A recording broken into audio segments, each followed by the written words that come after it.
your question, candidate number 2.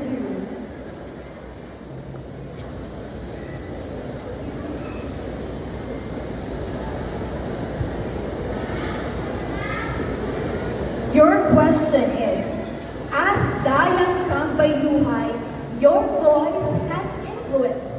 What advice can you give to people to stop the spread of fake news?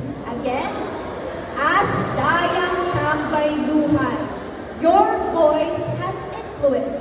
What advice can you give to people to stop the spread of fake news?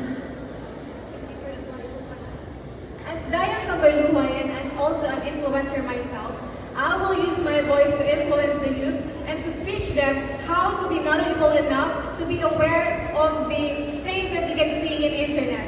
And one thing that I should teach them is to learn how to use the internet in proper communication, and at the same time to use what kind of sources, especially those who are credible.